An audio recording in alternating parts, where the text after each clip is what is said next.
পাইনি। আমরা দাবি করেছি ইলেকশন কমিশনকে সব বিএলও তালিকা সব পলিটিক্যাল পার্টিকে দিতে হবে এবং বিজেপি সেটা চায়।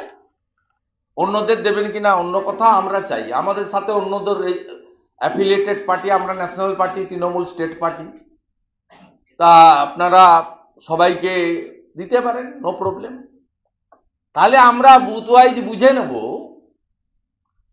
যে পার্মানেন্ট এমপ্লয়ি কোথাও থাকা সত্ত্বেও আপনি তৃণমূলের কথায় পার্মানেন্ট এমপ্লয়িকে করেননি, 1.2-তে চলে গেছেন, একটা আন্ডারটেকিং দিয়েছেন। এই বিডিওরা, এসডিওরা, ডিএমডিসিরা এরা ভাবছেন যে আগের মতো হবে, আজ জাপ্তাব আছে, আগের মতো হবে, সব ধামাচাপা পড়ে যাবে।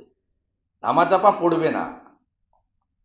আপনাদের প্রতি মুহূর্তে, প্রতি ঘন্টার কার্যপদ্ধতি কমপ্লিটলি নজরদারি এবং মনিটরিং করছি আমরা পশ্চিমবঙ্গে সেফ ডেমোক্রেসির জন্য যা যা করার করছি, অত সহজে এবারে হবে না।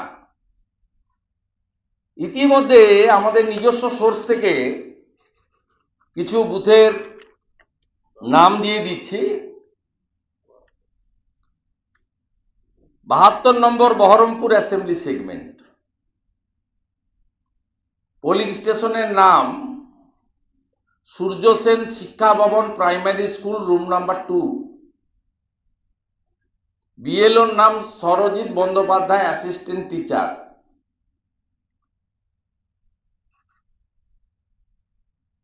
এটা নয়, দ্বিতীয়টা আছে মনীন্দ্র চন্দ্র বিদ্যাপীঠ, দীপান্বিতা মজুমদার, প্যারা টিচার। এইসব জায়গায় পার্মানেন্ট এমপ্লয়ি আছে। ধরুন এটা বহরমপুরের ক্ষেত্রে আমরা দিচ্ছি, যেখানে পার্মানেন্ট এমপ্লয়ি আছে তাদেরকে না দিয়ে তৃণমূলের কথায় প্যারা টিচার এদেরকে দিয়েছে। জয়নগর 2,